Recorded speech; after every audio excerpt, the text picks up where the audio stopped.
Pessoal, vocês que estão sintonizados, a gente vai iniciar já já às 18 horas, tá ok? Horário de Mato Grosso e às 19 horário de São Paulo, de Brasília. Né?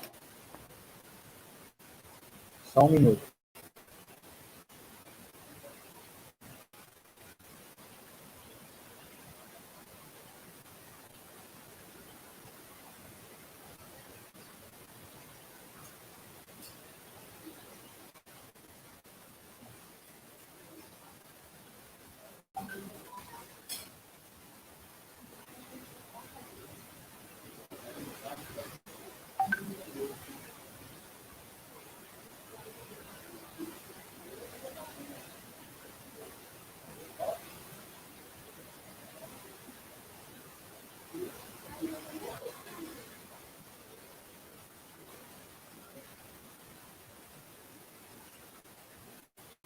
Borsato, o Roboreiro está perguntando se está fazendo frio aí.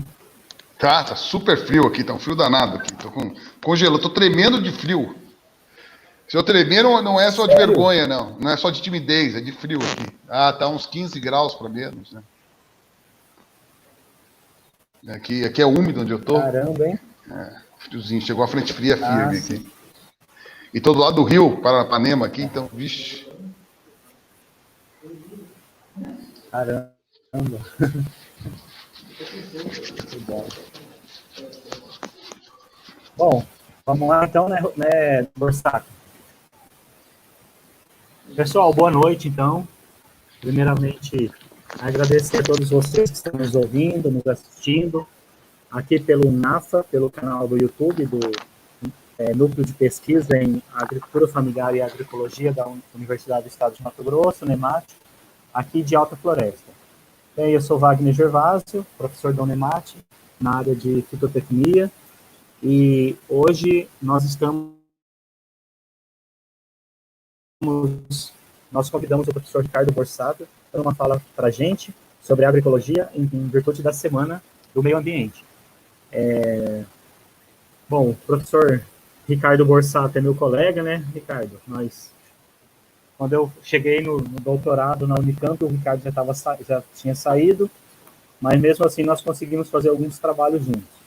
O Ricardo é professor adjunto do Centro de Ciências da Natureza, do Programa de Pós-Graduação em Agroecologia e Desenvolvimento Rural, e do Programa também de Pós-Graduação em Sustentabilidade e Gestão Ambiental da Universidade Federal de São Carlos. O Ricardo é engenheiro agrônomo pela Exalc, USP, é especialista em educação do campo, agricultura familiar e camponesa, e também tem mestrado no Programa de Pós-Graduação em Agronomia da Universidade Federal do Paraná. Ele é doutor pela Unicamp, na linha de Planejamento e Desenvolvimento Rural Sustentável, possui pós-doutorado pela Universidade da Califórnia e pela Unicamp, e agora mesmo eu soube que encerrou um doutorado curto também na Europa. E é professor da UFSCar, é isso, Oscar? Isso mesmo, Ricardo? Isso aí, Wagner. Até parece que estudei tanto, assim, quando você fala, parece que, nossa, como eu estudei. Eu acho que, na verdade, a vida foi me levando por esses caminhos. Mas é isso aí. Né? Estou hoje aqui sou professor da Universidade Federal de São Carlos, aqui no campus Lagoa do Sino, que fica no interior do estado de São Paulo. E hoje eu vim aqui para a cidade onde está localizado o campus. Né? Na verdade, tem uma cidadezinha do lado que chama Campina do Monte Alegre, muito menor do que Alta Floresta. E tá um frio danado, rapaz. A frente fria, porque a chuvinha que tá chegando aqui deixou um ar gélido aqui na minha região. Então, nós estamos aqui com 15 graus e tô tremendo um pouquinho. Então, se eu tremer é de frio. E a casa é gelada e úmida, viu? Tudo bem, Ricardo. Primeiramente, muito obrigado pela sua colaboração. E, então, essa semana a gente está celebrando, né, a Semana do Meio Ambiente.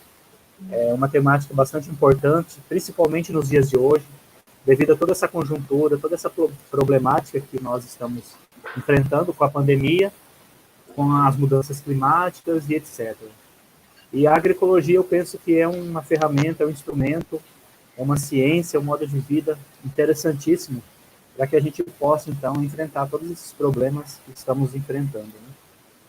Então, eu gostaria de dar as boas-vindas a você, fique à vontade, você tem aí uns 30 minutos a 40 para para fazer sua exposição. E aí nós teremos algumas perguntas pelos nossos internautas que estão nos acompanhando pelo YouTube.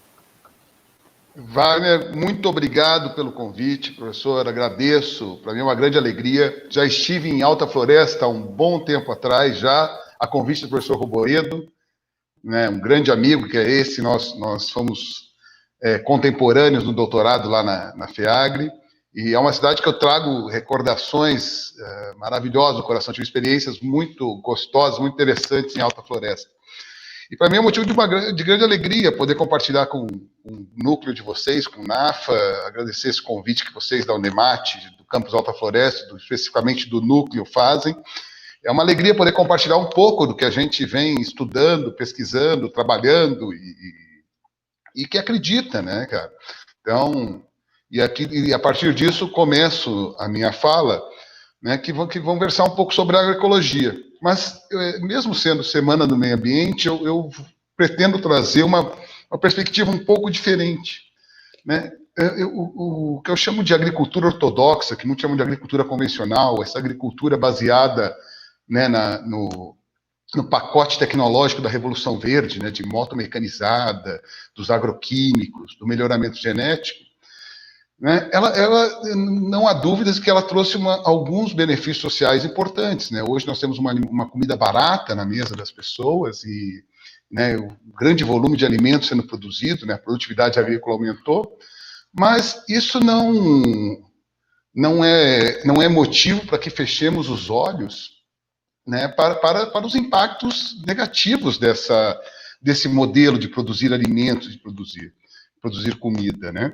Esses impactos são em diferentes dimensões, né? E no Mato Grosso isso é muito evidente, né? O modelo de ocupação do solo, do território do Mato Grosso deixa muito evidente esses impactos negativos desse modelo de agricultura. São impactos na saúde por contaminação por agrotóxicos, né? São impactos sociais, né? Pela desigualdade de distribuição de renda, pela exploração do trabalhador, que esse modelo impetra. São impactos ambientais, que é o tema hoje dessa Semana do Meio Ambiente, né? Então, esse modelo ele tem um impacto ambiental violento. Para produzir dentro desse modelo, a primeira coisa que fazemos é derrubar a floresta. E também impactos econômicos, né? Eu, particularmente, a minha proposta hoje, conversei com o professor Wagner, né, eu acho que os impactos ambientais a gente já são bem martelados, né? E eu gostaria de convidar vocês para refletirem junto comigo, que esses impactos ambientais são resultado de uma estrutura econômica que se estabelece atrás desse modelo que eu chamo de agricultura ortodoxa, que força esse modelo de agricultura a ser insustentável, ela ter esse impacto. Então tem uma série, ela não é somente porque esse é o único modelo possível de produzir. Existem muitos interesses econômicos que levam a que esse modelo de agricultura baseado em agroquímicos, em motomecanização, em melhoramento genético, seja o modelo hegemônico. Eu gostaria vamos ver se eu consigo aqui compartilhar com vocês uma tela só para tentar ficar mais fácil, mais nítido que eu gostaria de compartilhar. Eu imagino que vocês estão vendo minha tela. Alguém pode falar, Wagner, vocês estão conseguindo enxergar a tela que eu estou compartilhando ou não? Sim, estamos. Então, hoje nós temos um modelo de agricultura que eu chamo de agricultura ortodoxa, alguns chamam de agronegócio e tudo mais, que nós temos, esse é um fluxograma básico, aí no meio onde nós temos os agricultores. Se a gente pensar em nível de Brasil, nós temos hoje no Brasil ao redor de 5 milhões de unidades de produção agrícola. Se a gente pensar em nível mundial, nós temos alguns bilhões de unidades de produção agrícola, né? E quando a gente pensa que esse modelo de agricultura ortodoxa ele é baseado, né, num tripé de motomecanização, do tripé nos agroquímicos e na melhoramento genético, a gente vê que por que tem esses quadradinhos representam esses milhões ou bilhões de agricultores, esses quadradinhos no meio. Enquanto esses quadradões representam as empresas que fornecem esses agroquímicos, esses insumos, esse pacote tecnológico para esses agricultores. Por que são 4 quadradões aqui? Né? A ideia foi representar, de certa maneira, os fertilizantes, que hoje são fundamentais para a produção agropecuária. Nós temos as sementes melhoradas geneticamente, nós temos os agrotóxicos, né, os pesticidas, e por fim nós temos, vamos colocar aí os tratores, a motomecanização como um todo. E por que eles são representados em quantos quadradões, né, esses quadrados grandes? Porque se a gente parar para ver, são pouquíssimas empresas, e é esse o dado que eu vou trazer para cá para vocês, para a gente refletir junto, são pouquíssimas empresas que comercializam esses produtos para esses milhões de agricultores.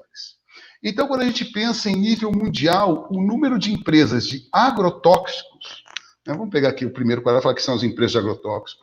Em nível mundial, nós temos aí 4 ou 5 empresas dominando quase 80% do mercado. Quando a gente pensa nos fertilizantes, nós também temos menos de uma dezena de empresas responsáveis por fornecer, no caso brasileiro, esses fertilizantes. O mesmo ocorre, por exemplo, com o setor de máquinas e tratores. Né? Você pegar quantas marcas de tratores tem no Brasil hoje, pouquíssimas, né? Temos aí a New Holland, que hoje é Case New Holland, antigamente era separado, estou ficando velho. Na época que eu tinha ainda... Quando eu comecei a estudar, eu tenho uma imagem que talvez eu consiga, se eu conseguir ser... Eu não sou muito hábil com internet, mas eu vou tentar compartilhar uma imagem. Quando eu estudava, nós tínhamos, por exemplo, dezenas e dezenas, por exemplo, de empresas de agrotóxicos, né, de pesticidas. E hoje nós temos 4 empresas dominando o mercado. E temos isso, e essas empresas de agrotóxicos, olha só que coisa, que loucura, né? Elas vão se consolidando, ficando pouquíssimas empresas, e mais do que isso, elas começam a comprar empresas de sementes também. Então, hoje, muitas das empresas que vendem sementes para os agricultores são as mesmas que vendem ao agrotóxico. Elas já vendem um pacote. Uma semente melhorada geneticamente, que depende do agrotóxico, produzida por essa mesma empresa, para que ele produza o que tem que produzir. Né? A mesma coisa que a gente vai chamar isso aqui de setor, né, amontante. Mas quando a gente vai lá no setor ajusante, quando a gente passa os agricultores e vê para quem que os agricultores vendem a sua soja, o seu milho, o seu café, o seu algodão, a gente vê que o mesmo modelo de concentração empresarial, concentração corporativa ocorre a jusante. Então, nós temos pouquíssimas empresas que adquirem a soja em nível mundial. Nós temos pouquíssimas empresas que compram o algodão produzido por milhares de agricultores do Brasil. Né? Nós temos pouquíssimas empresas que compram a soja produzida por milhões de agricultores do Brasil. Nós temos pouquíssimas empresas que compram o café produzido pelos agricultores do Brasil. Então, o que a gente vê é que hoje existe uma concentração industrial, tanto a montante quanto a jusante. Pouquíssimas indústrias, pouquíssimas corporações, são tão grandes que elas viraram corporações. Pouquíssimas corporações é que estão tanto a montante quanto a jusante. E no meio ficam os agricultores, espremidos por essas empresas. Às vezes eu me faço a pergunta e fico pensando, poxa, se o agronegócio, né, que a gente vê na TV todo dia, né? Como é que é? O agro é pop, o agro é tech, o agro é tudo, o agro é a maravilha. Como se o agronegócio fosse a salvação, o agronegócio é que sustenta o PIB do Brasil, o agronegócio é a maravilha, né? É a panaceia para todos os problemas brasileiros. Mas quando a gente analisa essa estrutura, a gente vê que alguém aqui, vamos imaginar, deixa eu só compartilhar aqui ó, vamos pegar essa imagem, esse dado está desatualizado, ele já está com 2 anos de atraso. Esse aqui ele representa as companhias de agroquímicos, né, eu chamo de agrotóxicos no mundo, e a distribuição quanto elas têm no mercado mundial de agrotóxicos. Então a Bayer Monsanto, né, na época, ela tinha 30% do mercado, enquanto a Syngenta, que juntou com a empresa com a Quentina, que tem 28% do mercado, do Pão 17% e por aí vai. Então nós temos 1, 2, 3, 4, 5 empresas em nível mundial, vejam bem, hein? Dominam 95% do mercado de agrotóxicos. E aí, quando eu volto lá para a minha questão, e nós temos, vamos ficar em nível Brasil. Então, 5 empresas dominam o mercado de agrotóxicos. E como eu falei, nós temos 5 milhões de agricultores. Não estou falando só de agricultor pequeno, não. Estou falando no total. 5 milhões. Desses 5 milhões, 4 milhões e meio, mais ou menos, 4 milhões e pouco são agricultores familiares, outros são grandes agricultores empresariais. Pensemos, então, que 5 empresas vendem todo o agrotóxico que essas empresas necessitam. E voltando lá mais uma vez, olha só, né? A Bayer produz semente, a Monsanto produz semente. Né? Elas se juntaram e hoje são empresas de sementes e de agrotóxico. A BASF, idem, a Dupont, idem, a Syngenta, idem. Então, olha só, são empresas de agrotóxico e empresas de sementes. E os agricultores dependem dessas empresas, porque não tem outras, esse é o modelo dessa agricultura ortodoxa do famoso agronegócio. Dependem dessas empresas para adquirir seus insumos para produzir. A pergunta que eu faço, e isso se repete no setor de máquinas e implementos, né? Nós temos pouquíssimas empresas de tratores hoje no Brasil e nós temos pouquíssimas empresas fertilizantes. A pergunta que eu faço é, como é que essas empresas, se você fosse um diretor, um gerente de uma empresa, como é que você determina o valor que você vai vender o seu agrotóxico, o seu trator? Ah, é o custo de produção mais a margem de lucro? Obviamente que não. Quando nós temos uma estrutura de mercado tão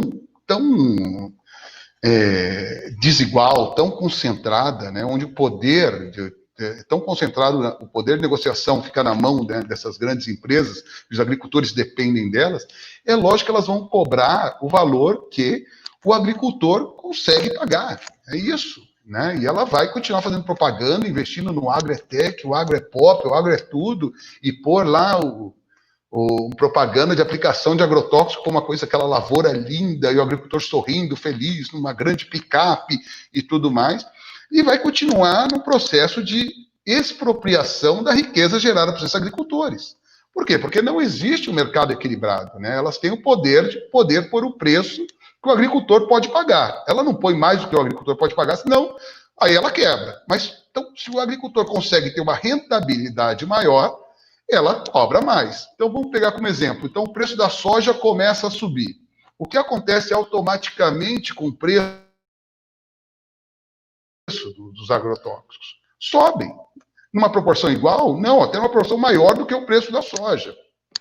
Ah, mas o preço da soja caiu. O que acontece com o preço do agrotóxico? Mantém, né? Porque se eu tiver um ganho de produtividade, vão manter e tudo mais. Então, essa estrutura é uma estrutura, o agricultor ele tem um poder de negociação muito limitado junto a essas grandes empresas. E o mesmo ocorre, por exemplo, quando ele vai comercializar a sua produção. Então, quando um agricultor vai comercializar, deixa eu voltar aqui para vocês me verem, se eu souber voltar, né? Como é que eu faço aqui? Partilhar, parar, partilha, achei. E o mesmo acontece no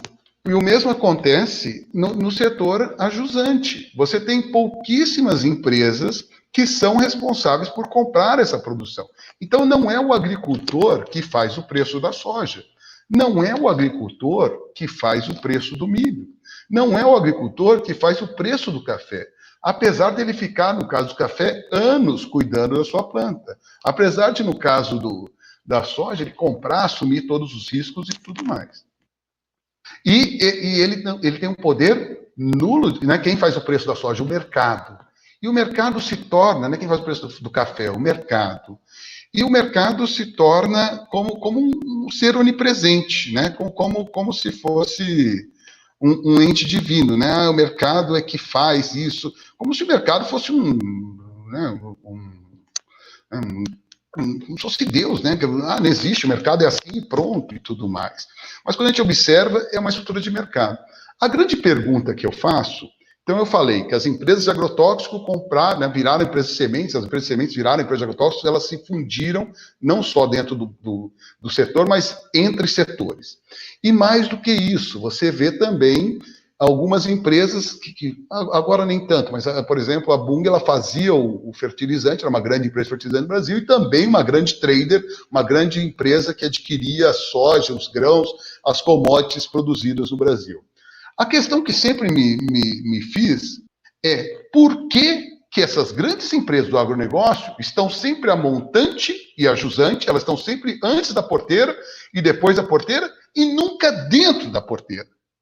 Né? E essa é uma... Por que essas empresas, se o agronegócio é tão, o agro é tech, o agro é pop, o agro é tudo, por que essas empresas não entram no sistema de produção, né? Não vão produzir? Por um motivo muito simples, cara. Se tem uma atividade que é de elevadíssimo risco, é a atividade agropecuária, é produzir alimentos, né? Porque produzir alimentos é feito para dar errado, né? Se chover muito, você perde a safra. Se não chover, você perde. Se der praga, você perde. Se der geada, você perde. Se der granizo, você perde. E se der tudo certo, todo mundo produzir, nós vamos ter uma super safra. E você perde, porque o preço da commodity despenca. Olha só, então é uma atividade que você tem o risco do sistema de produção e tem o risco de preço do produto. É uma atividade só mesmo os agricultores, que são verdadeiros, tem um nível de empreendedorismo, de risco que eu não consigo imaginar outro setor da economia onde existem pessoas que conseguem assumir esse nível de risco.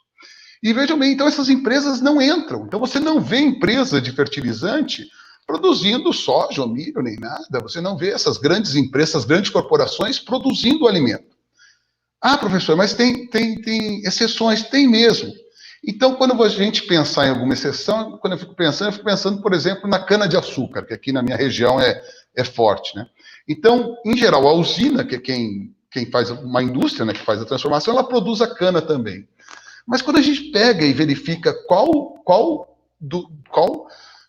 a área, né, que ela, do total de cana que ela adquire, quantos por cento é o que ela produz, não passa de 30%. Ah, mas na laranja, idem, né? Mas por que nesses setores específicos, como a laranja, como a madeira, o setor madeireiro, ou no setor de cana, algumas empresas da jusante, lá do setor de transformação, elas aceitam assumir o risco de produção? Porque o risco é baixíssimo, né? Se tem, quem conhece, se tem engenheiro agrônomo aqui vendo, vai saber que a cana-de-açúcar é da família das poáceas, que há 500 anos a gente planta cana no mesmo lugar e ela produz. É uma cultura de baixíssimo, é uma cultura muito rústica e de baixíssimo risco, né?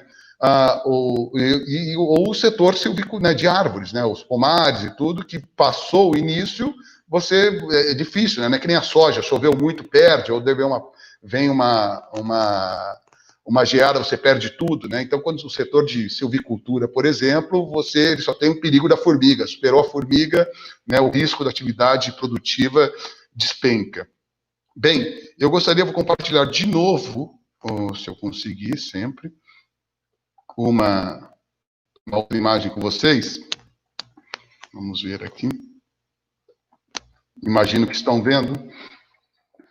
Então, quando eu olho, aqui era o exemplo das empresas esse é um dado da Bloomberg, que foi tirado da Bloomberg, né, que é uma grande mídia empresarial de grandes né, que orienta os investimentos e tudo mais, então, os dados são de bastante confiança.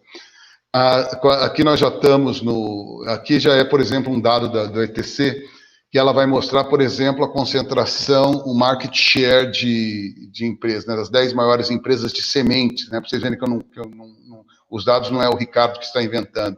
Então, nós temos aí, quando foi feito, em 2017, 30% do mercado de sementes estava na mão da Bayer, né, que virou Bayer Monsanto. Relembrando, vou voltar no slide anterior, que a Bayer Monsanto também tem 30% do mercado de agrotóxicos.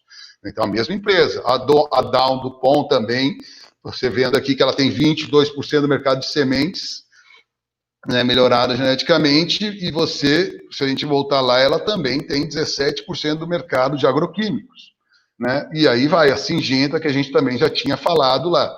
Então, para demonstrar que esse processo de concentração empresarial, ele ocorre tanto dentro do próprio setor, mas também de forma intersetorial. E quando a gente olha, o mais surpreendente, quando a gente vai olhar, então, mas essas empresas, a gente olha, mas quem são os donos dessas empresas? Né? Quem é o dono da Bayer, quem é o dono da Syngenta e tal? E a gente vê que são grandes fundos de investimento em ação, né? Não é nem o setor industrial, né? E esses fundos de investimento, eles têm participação em todas essas empresas. Então, vejam bem, no final, o dinheiro vai para a mão da mesma pessoa. O dinheiro. Então, ó, esse BlackRock, que é um fundo de investimento, ele tem 6% do capital da Monsanto, 10% do capital da Bayer, 6% do capital da Dow, 6% do capital da DuPont, 6% do capital da Syngenta, 8%. Olha que coisa interessante, né? Então, pouquíssimos fundos de investimento, capital especulativo, é dono dessas pouquíssimas empresas que vendem para milhões, bilhões de agricultores em nível mundial. E quando a gente... Porra, mas eles estão melhorando o custo, está baixando o custo da produção graças a eles. Aqui nós temos um gráfico que vai compartilhar, vai conosco aqui, que demonstra, por exemplo, essas duas aqui são a linha azul e a linha vermelha. Deixa eu ver se eu consigo puxar meu mouse, não sei onde está meu mouse. Bem, tá aqui, achei. A linha azul e a vermelha, deixa eu só tirar isso aqui da minha frente. Então, a linha azul são sementes de milho e a linha vermelha são sementes de soja. Quando a gente pega, aqui é um gráfico que vai de 75 até 2015. Então, o que isso quer dizer? Que o valor gasto com sementes de milho, na cultura de milho e soja, dentro do valor total que o agricultor gasta de investimento que ele produz para produzir uma safra, é crescente. Se antes os custos das sementes estavam em torno de 6%, 7%, hoje, no caso da soja e do milho, que são cujas sementes são patenteadas por essas grandes multinacionais que nós acabamos de citar, você vê que hoje o custo de produção, o custo das sementes, no custo total de produção, está ao redor de 15%, 16%. Então, olha só, hoje o agricultor gasta, que é difícil colocar isso dessa forma, mas o custo relativo da semente, né, no processo de produção, quanto o agricultor tinha que investir em sementes, né, do total que ele investia para produzir o milho ou a soja dele, hoje é o dobro, percentualmente. Né? A participação do custo da semente é o dobro. Então, hoje, o agricultor, além de gastar mais, ele gasta uma parcela maior do que ele gasta com sementes. O mesmo não ocorreu com o trigo, por exemplo, que não é patenteado por essas grandes multinacionais. Ele continua no nível, né, da década de 70, correspondendo a 6%, 7%, que é essa linha amarela que está aí. Esse aqui eu vou pular. Eu só queria também compartilhar com vocês essa outra imagem, que aqui já é o setor ajusante. Então, essas são as empresas que compram, por exemplo, as commodities agrícolas. E se a gente parar para contar, cadê meu mouse? Uma dificuldade de achar ele aqui. Nós temos uma, duas, então, quer dizer, nós temos a Cargill, que já foi uma, né, que tem uma parcela significativa do mercado, seguida pela ADM, a gente vai chamar de ABC, né? ADM, Bunge e Cargill, né? ABC. A Bunge, né, e a Louis Dreyfus, e aí depois nós temos agora duas, né, com o crescimento do mercado asiático, duas grandes traders asiáticas participando, né? Até poucos anos atrás eram só essas quatro grandes. Então nós temos aí hoje que a grande parcela das aquisições de soja e milho, o que são essas empresas? A gente chama ela de traders. São empresas que compram, são empresas basicamente de logística, né? Então elas compram a soja no Brasil, né? Algumas elas transformam essa soja. Então, se você pegar, por exemplo, se você for no mercado, em Alta Floresta, onde quer que você esteja, e olhar os potes de margarina. Para quem não sabe, margarina é o óleo de soja hidrogeneizado.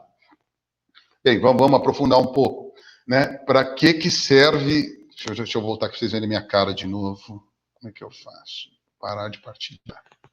Aqui. Bem, acho que estão me vendo de novo. Então, se essas grandes traders de soja, se a gente for em qualquer mercado aí na Alta Floresta, se você pegar uma marca... Bem, para que serve a soja, né? Essa é a primeira questão, né? Para que se produz soja em nível, né? Soja, aí no Mato Grosso não preciso nem falar as grandes extensões de soja que existem. Se eu perguntar para que serve o algodão, é fácil de responder, para fazer roupa. E a soja? A soja é basicamente produzida para a produção de farelo de soja, né? Então você produz soja para ter farelo de soja, que é utilizado para ração animal, basicamente. Então, quando a gente exporta soja e e outros elementos de farelo de soja para alimentar os suínos, as aves, os bovinos, né, de países principalmente de clima temperado, onde no inverno, como eles não têm pastagem, não têm outra fonte, eles compram para produzir proteína para eles compram nossa soja, eles compram para fazer farelo. Então, um dos subprodutos, entre aspas, da soja é o óleo de soja. Por isso que tem tanto óleo de soja, por isso que o óleo de soja é o óleo mais barato do mercado, porque ele é um subproduto do processo. Então, se a gente pegar o óleo de soja ou a margarina, que é óleo de soja hidrogeneizado, né, vocês vão verificar que, se olhar embaixo lá a marca, quem é o fabricante são essas grandes traders, ou é a Bunge, ou é a Cargill, você pega a Qualia, a Doriana, e por aí vai, você vai ver que são fabricados por essas grandes traders. E esse negócio da margarina me faz lembrar de uma coisa, né? Ele começou a crescer muito isso na década de 70, 80, o consumo de margarina. E, bem, eu acho que vocês já sabem, se não sabem, aprendem agora, né? Em geral, a gordura, em geral não, a gordura animal, ela tem colesterol, e a gordura vegetal, que é o óleo, né? A gordura vegetal em temperatura ambiente, em geral, ela é líquida, a gordura animal em temperatura ambiente, em geral, ela é sólida. Né? Então, a gordura vegetal, ela não tem colesterol, né? E eu lembro que a mãe falava, não só por ser, né, por a gente não ter muito dinheiro, mas também porque fazia-se a propaganda de que a margarina era muito mais saudável do que a manteiga. Porque a manteiga tem colesterol, porque ela vem do leite, é uma gordura animal, e o óleo, né, e a margarina não, vem da soja, então a gordura vegetal ela é saudável, não tem colesterol. E a mãe tuchava margarina na gente no pão, achando que estava, né, salvando, criando os filhos. Tinha duas coisas que a mãe fazia que é inesquecível, né? Uma é essa, e a outra, não sei quem é mais antigo, né? Você pergunta, não sei se vocês conhecem o professor Roboredo, que deve estar assistindo, mas se perguntar por que eu fiquei careca e o Roboredo também tem um déficit capilar, né? A minha mãe, eu lembro que a gente, quando tinha piolho, né, o que ela passava? Pegava um agrotóxico, um inseticida, chamado Neocid, ele é pozinho, tacava na cabeça e embrulhava. Olha só que loucura. E a gente dormia com a faixa, né, e com o agrotóxico da cabeça. Então era isso que a mãe fazia e passava a margarina. Minha mãe está viva ainda, agradeço ela por ter me criado com muito amor e carinho, mas olha, se eu tiver alguma doença vinculada a isso, coitada, mas eu sei que não foi culpa dela, era a propaganda da época. Mas voltando à margarina, e aí eu tuchava a margarina. E agora foram descobrir na década de 90 que, na verdade, esse processo de hidrogeneização, né, que é a introdução de uma molécula de hidrogênio no óleo de soja para fazer ele parecer com a manteiga, ter a mesma textura da manteiga, ele cria a tal da gordura trans, que é infinitamente pior do que o colesterol. Então, olha só que coisa nonsense. Bem, mas voltando às traders, para a gente não perder tanto o fio da meada, são pouquíssimas empresas que compram a soja ou o algodão, ou, né, quando a gente mostra aquela imagem, são pouquíssimas empresas que compram as commodities. Elas compram aqui no Brasil e levam para a China, levam para a Europa, distribuem em nível mundial. Elas fretam navio e por aí vai. Mas e eu queria mais uma outra imagem, deixa eu ver se eu consigo, mais uma vez, compartilhar com vocês. Já vi que meu tempo está apurando. Peraí. Imagino que vocês estão vendo essa imagem agora também. Uma outra imagem, quando a gente pensa na concentração, por exemplo, também, no setor de alimentos e bebidas. Então, não é nem só a trader, agora estamos falando nas empresas que produzem os alimentos que a gente compra no mercado. E a gente vê que as 10 companhias dessas multinacionais do ramo de alimentos possuem 40% do mercado das 100 maiores. Então, e olhe lá quem aparece, a Cargill, mais uma vez. Mas o que a Cargill produz? Eu nunca vi marca Cargill. Pega a tua maionese e olha lá quem produz a maionese. Pega a margarina e veja quem produz a margarina. Então, a Tyson, que é a empresa de carne, tem a brasileira também, a JBS, olha o Brasil aí aparecendo, também uma das maiores empresas mundiais do ramo de alimentos. A JBS cresceu no Brasil, eu acho que eu não preciso aqui lembrar da história aí de poucos anos atrás, 2, 3 anos atrás, né, do escândalo, né, envolvendo políticos e a JBS no Brasil, né, então cresceu, se tornou, adquiriu uma série de empresas nos Estados Unidos, se tornou uma das maiores empresas de carne, a PepsiCo. Então, olha só, pouquíssimas empresas de alimentos detêm também o mercado. Tudo isso é para dizer o quê? Tudo isso é para dizer que esse sistema aqui, chamado de agronegócio, de agricultura ortodoxa, ele é regido, mantido, divulgado como a coisa mais linda por pouquíssimas empresas, corporações transnacionais que têm o interesse de manter esse sistema do jeito que ele é. Né? Para quê? Porque elas conseguem, devido a essa concentração de mercado, expropriar a riqueza. Em outras palavras, que eu estou querendo dizer, que a insustentabilidade, que esse modelo de produção de alimentos insustentável, ele é de interesse corporativo. Diferentes autores vão dar nomes diferentes para isso. Então, tem um grande sociólogo americano, o Mike Michael, vai chamar de sistema alimentar corporativo, né? Porque as corporações é que regem o que produzir, como produzir, quando produzir. As corporações conseguem reger, elas têm tanto poder que elas... Ou então de impérios agroalimentares, que um outro sociólogo desse já holandês vai chamar, o Van der Ploeg. Né? Elas construem verdadeiros impérios agroalimentares. Então, como nós vimos, essas empresas, a grande função delas é se espalhar pelo mundo, e elas se apropriam toda a riqueza. Então, o agricultor transforma energia solar em energia química, produz alimentos a partir da energia solar. E para isso ele usa esses insumos químicos que foi divulgado, que foram elaborados há poucos anos e que se propagandeiam, que falam que é bom para ele e tudo mais. E aí ele produz usando esses insumos químicos, e aí se cria toda essa estrutura, né? Dependente do setor industrial a montante, dependente dessas grandes corporações a jusante, né? Que na verdade tem tanto poder que expropriam toda a riqueza gerada pelo agricultor. Por isso que o número de agricultores em nível mundial tende a diminuir, por isso que o agricultor familiar é pobre quando não tem subsídio. E o agricultor empresarial é rico, mas é rico porque tem muitas políticas agrícolas que apoiam esse agricultor. Porque se não existir políticas agrícolas, e todos os países desenvolvidos do mundo têm políticas agrícolas que subsidiam o setor agropecuário. Então, na verdade, o que eu estou dizendo é que esse grande negócio de muita eficiência, o agro é pop, o agro é tech, o agro é tudo, o agro também é altamente dependente de subsídios pagos dos impostos que a gente paga, que o governo se apropria desses impostos e repassa para esses setores para que continue a fazer essa máquina de acumulação de riqueza nos setores a montante e a jusante pelas empresas e que isso continue a funcionar. E aí faz propaganda que o agro é tech, o agro é pop, o agro é tudo, e a gente continua a... Deixa eu voltar eu aqui, estou falando... Peraí, como é que faço parar de exibir?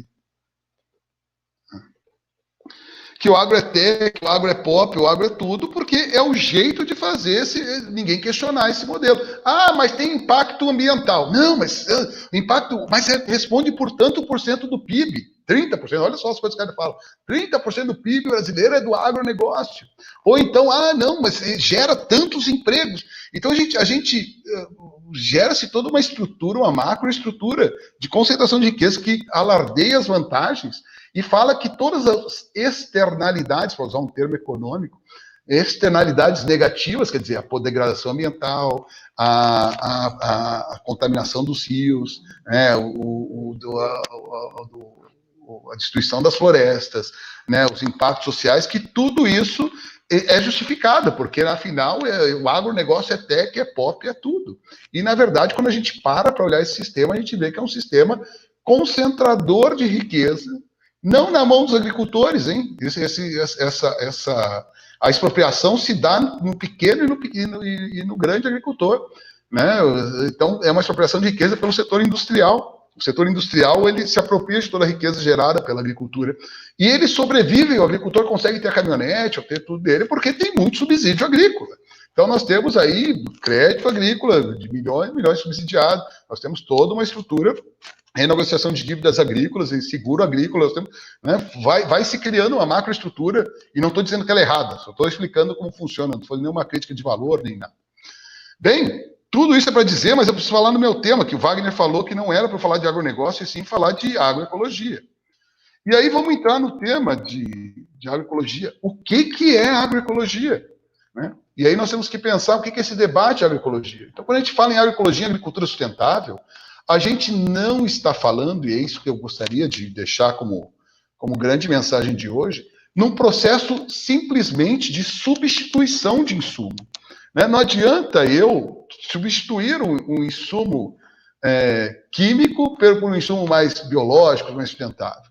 Né? Na verdade, o que a agroecologia propõe é um questionamento de toda essa macroestrutura chamada agronegócio, de toda essa macroestrutura que eu vou chamar de agricultura, né, ortodoxa. A gente tem que questionar tudo isso, esse modelo.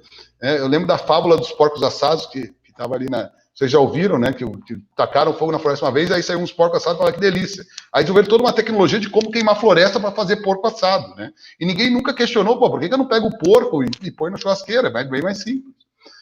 Parece que é isso, nós estamos numa loucura que a gente fica criando soluções, mas mantém a macroestrutura do sistema e nunca questionamos esse sistema. E a grande contribuição da agroecologia é exatamente no sentido de prover caminhos que rompam, ou que busquem romper, né, com essa macroestrutura do agronegócio ou da agricultura ortodoxa.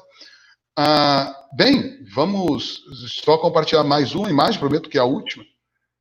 A última não, vou compartilhar mais duas, só para a gente alinhar. E desculpa ficar compartilhando as imagens, mas é que eu tenho dificuldade de só falar, assim, eu falo muito, mas eu acho que a questão visual ajuda a gente a compreender melhor as falas. Vamos só entender aqui rapidamente, para não explodir muito no tempo, antes que o Wagner brigue comigo. Então, basicamente, o sistema de produção agrícola é isso, né? Entra insumos aqui por essa seta, sai a produção, e você tem uma coisa aqui, uma série de que a gente vai chamar de que a gente vai chamar de circuitos não mercantilizados, né, de coisas que ajudam na produção, que são produzidos dentro da própria unidade de produção. Então, o resíduo da produção, a palhada, né, a própria conservação das nascentes. A gente utiliza coisas que são produzidas dentro da própria unidade de produção, a energia solar, né, elas fazem parte do sistema e ajudam a produção. Com a agricultura ortodoxa, no agronegócio, a gente diminui esses processos, a gente planta uma monocultura, a gente diminui os insumos que são provenientes da própria unidade de produção e tem uma elevada dependência dos setores industriais. Então, a gente compra fertilizante, a gente compra agrotóxico, a gente compra melhoramento genético, a gente compra máquina e tal, e aumenta-se a produção. Por um outro lado, o que a agroecologia propõe é exatamente a gente aumentar e valorizar cada vez esses recursos que são autocontrolados pelos próprios agricultores. Então, quer dizer que nós valorizemos processos de consorciamento de culturas, que a gente valorize processos de produção de composto dentro da própria unidade, que a gente utilize os próprios recursos autóctones produzidos, de preferência, no próprio território, na própria unidade de produção, e a partir disso a gente tenha processo de produção de alimentos e a gente consegue, a gente sabe, quem é agrônomo sabe que a grande mágica, né, se assim, a palavra é totalmente equivocada, da agricultura é transformar a energia solar por meio da fotossíntese em energia química. Né? Esse é o grande insumo. Né? As plantas são compostas basicamente por carbono, hidrogênio e oxigênio, que são elementos presentes, que são elementos que a gente não põe em adubação, né? Que põe nitrogênio para fazer a proteína e tal. Então, mas a grande parte da biomassa da planta é carbono, hidrogênio e oxigênio, que são carboidratos, né? e lipídios, né? Bem, mas eu não vou aprofundar nisso. E por fim, acho que essa é a última imagem que eu mostro, daí acho que a gente daqui a pouco abre para a conversa. Então, o que é a agroecologia? O que a gente está propondo? Que a gente não fique só numa leitura romântica da agricultura sustentável, de que é só trocar o agrotóxico por um insumo químico, por um insumo biológico, que é só...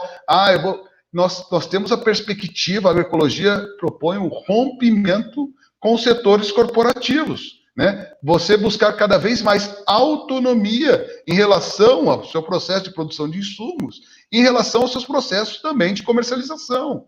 Então, a agroecologia propõe circuitos curtos, propõe a comercialização via feiras, propõe a cesta, produz outros modelos, né, de agroindustrialização em nível familiar, né, que a gente rompa com a dependência extrema dessas grandes corporações. E o mesmo ocorre aqui no setor antes da porteira, o montante, que a gente desenvolva sistemas de produção que independam ou que tenham uma dependência cada vez menor do fertilizante químico, do agrotóxico,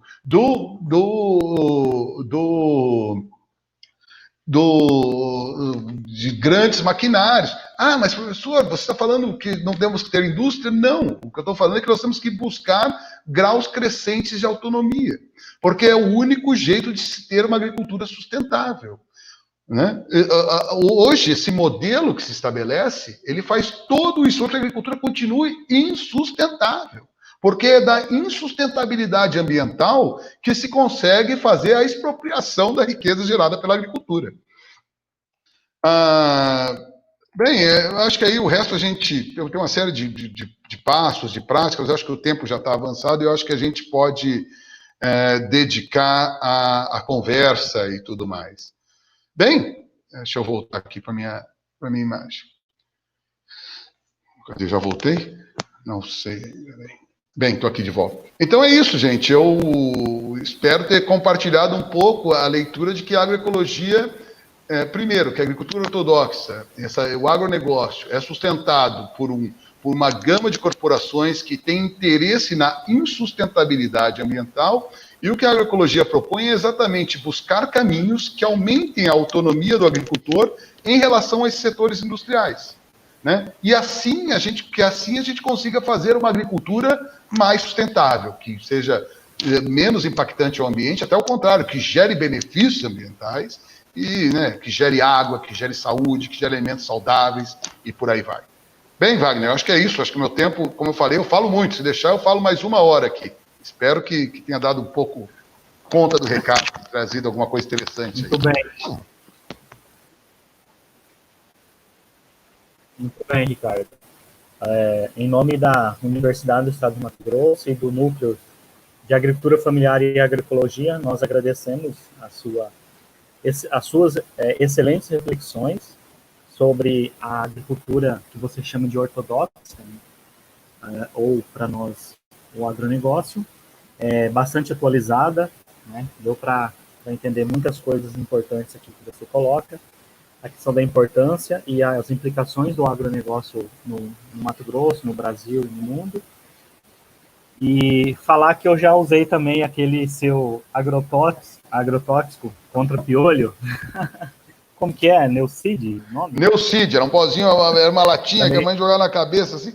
Mas no seu tá funcionando aí para crescer cabelo. No meu e no Roboredo não funcionou muito bem, não. Pois é. Eu acho que eu não usei a sacola. Bom, Ricardo, a Marla, ela disse o seguinte, que ela ficou bastante satisfeita em ouvir o termo agrotóxico ao invés de defensivo agrícola. E essa é a linguagem da agroecologia. Ela pergunta para você, Ricardo, para a gente fazer essa conversa, né? O que está por trás do Programa Nacional de Bioinsumos, que foi apresentado recentemente pelo MAPA? E quais seriam as perspectivas e do que nós temos que ter medos? E aí ela coloca um kkk no final. Então, responde já. Tá. Maia, obrigado pela pergunta e tudo mais. Primeiro, né, que eu sempre falo com meus estudantes, né, a gente o conhecer exige que a gente perca a inocência, né? O bom de ganhar conhecimento é que a gente perde. Bom, eu acho que é bom, né? A gente vai perdendo a inocência. Então a gente começa a usar as palavras que a gente começa a entender o porquê que certas palavras são utilizadas, né? Então, se a gente pegar na legislação, a legislação está escrito agrotóxico. Teve um professor que eu tive a honra de ser aluno dele, o Adilson Pascoal, que militou anos para que o termo agrotóxico fosse o termo utilizado na legislação, né? Inclusive na Constituição brasileira.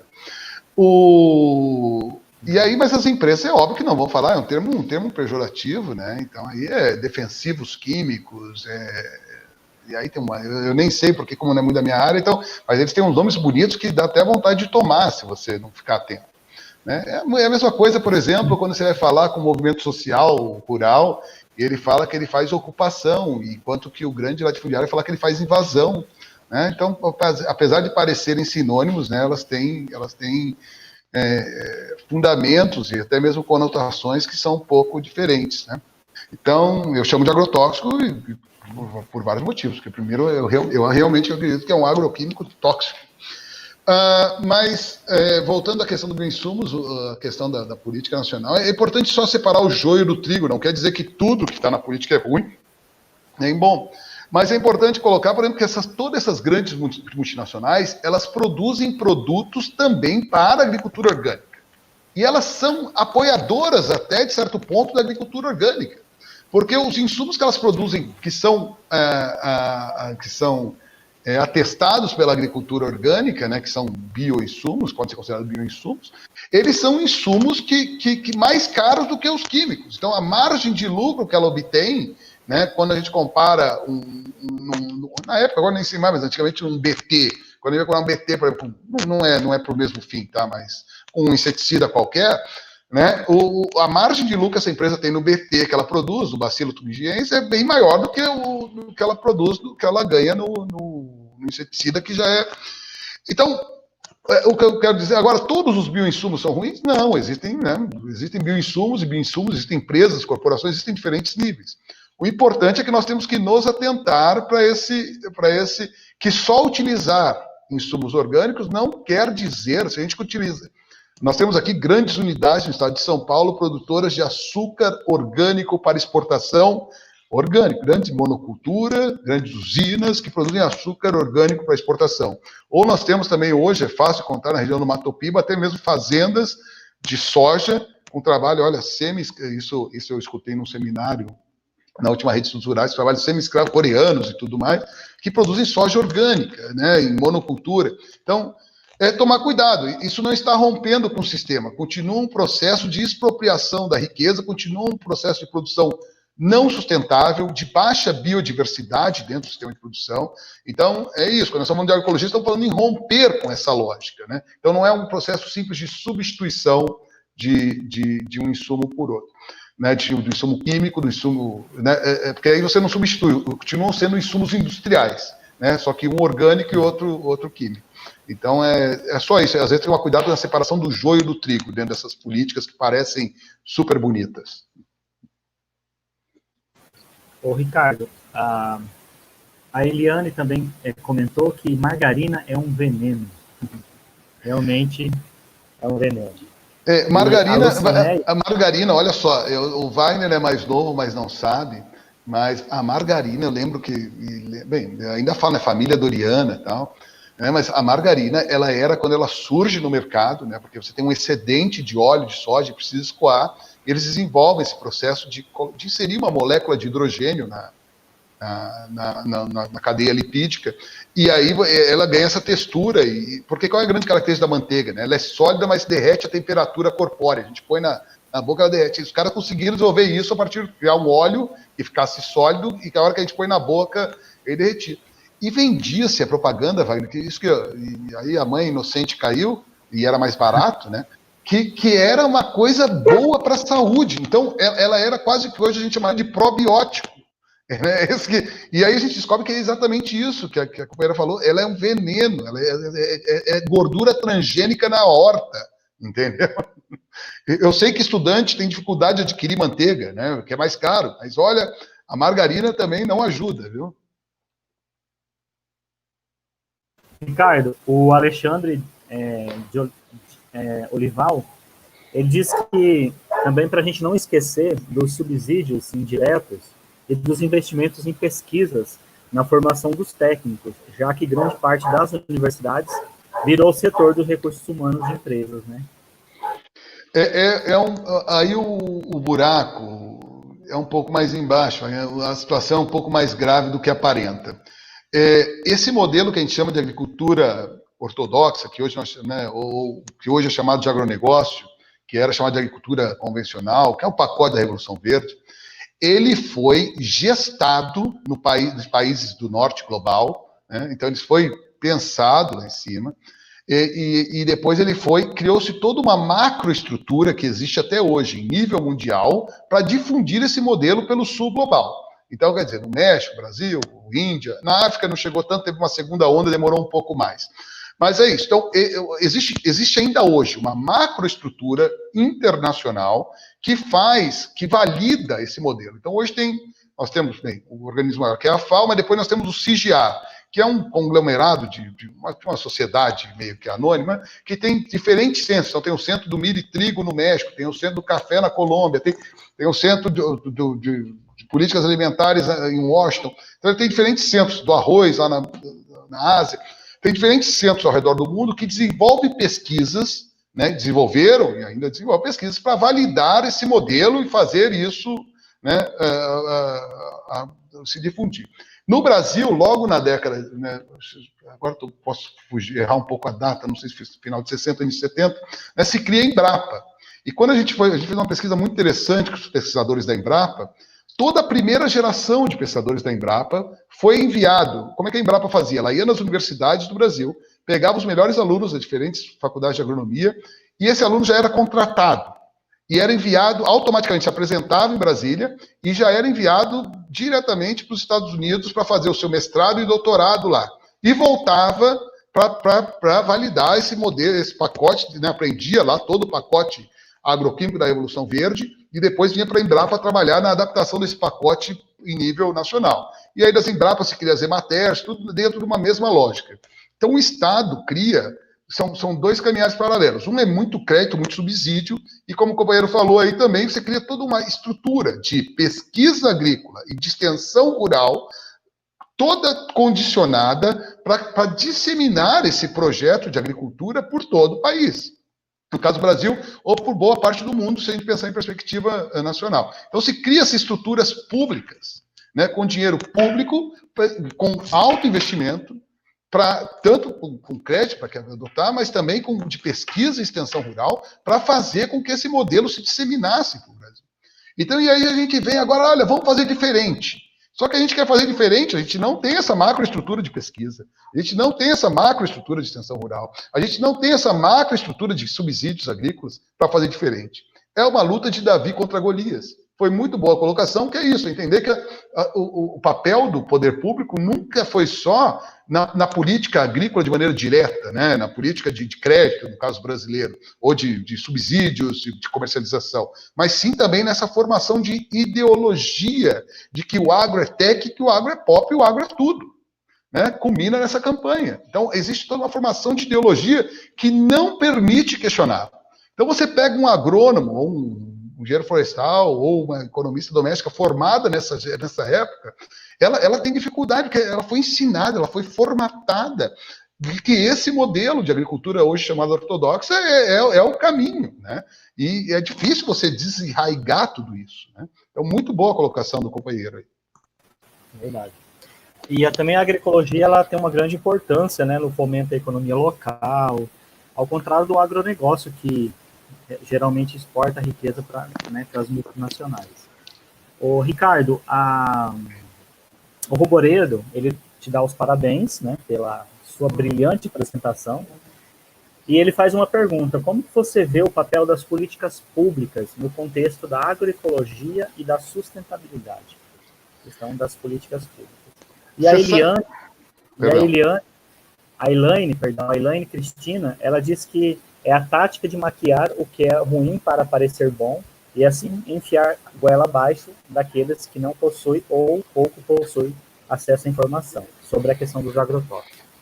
É isso. É importante entender, só respondendo de trás para frente, já chego no Roboredo, que o Roboredo sempre faz uma pergunta que ele quer me pôr na sinuca, né? Nunca facilita, mas eu já chego nele lá.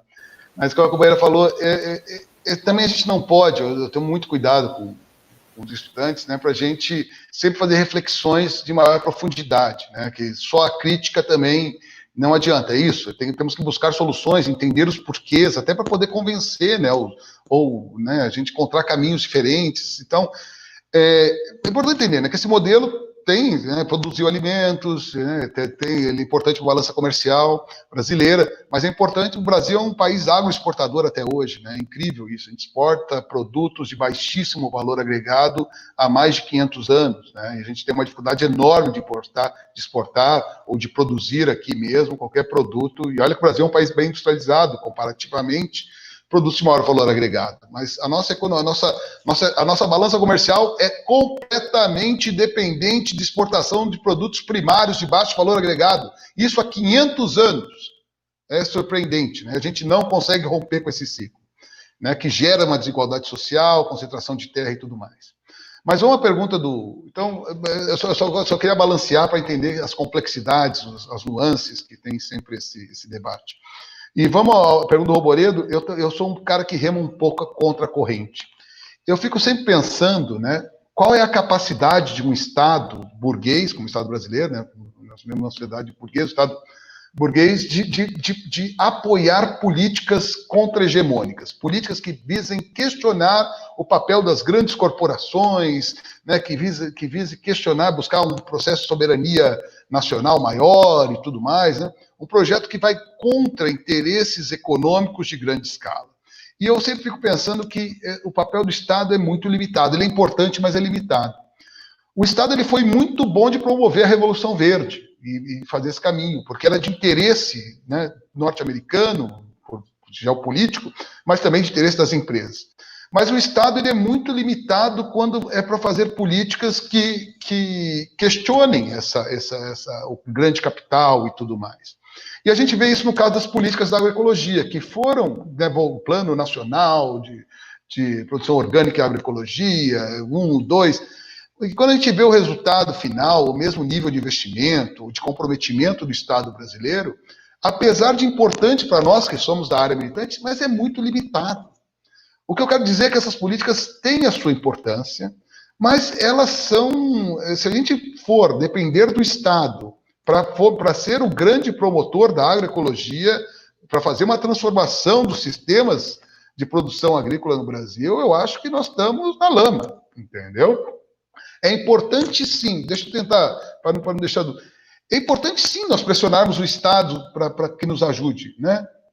Mas é uma ilusão, a meu ver, achar que o Estado vai ajudar no nível que a gente demanda. E aí é importante a gente criar estratégias para além do Estado, né? E aí vem o papel das organizações sociais, dos movimentos sociais, né? Das redes de agricultores, né? A gente vai ter que construir por nós mesmos, pedindo sim para o Estado nos ajudar, mas sem acreditar que ele vai realmente fazer o investimento necessário e que ele vai aceitar essa missão de fazer essa transformação. O Estado, né, vamos pegar aí as eras dos governos petistas, né, que tiveram uma série de políticas de apoio à agroecologia, como a Política Nacional de Assistência Técnica e Extensão Rural, que promovia uma extensão rural agroecológica, como o PAA e o PNAE, que pagam um sobrepreço para alimentos orgânicos, né, como o PRONAF e a agroecologia. Então, criou-se uma série de incentivos, mas fica evidente, né, que ao mesmo tempo que se criou isso, nunca o Brasil produziu tanta soja e milho para exportação. Cresceu, expandiu-se as fronteiras agrícolas e cresceu a produção nacional de commodities.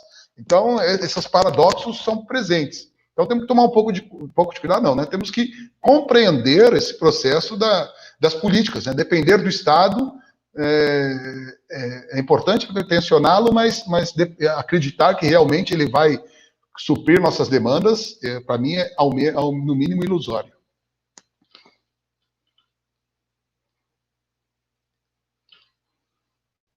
Ricardo, muito obrigado pelas suas reflexões nessa Semana do Meio Ambiente. Com certeza contribuíram e muito para as nossas reflexões aqui em Alta Floresta, na região, e para todos que estão nos assistindo. Muito obrigado mesmo, foi um prazer revê-lo. E quem sabe em breve faremos outras atividades juntos e estaremos juntos novamente. Ok?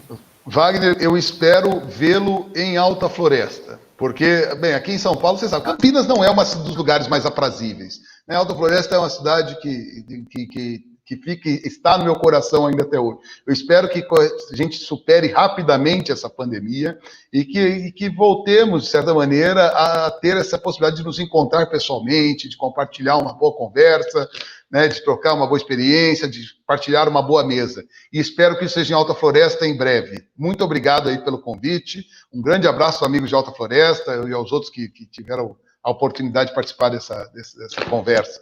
Obrigado, viu, Wagner? E estou sempre à disposição.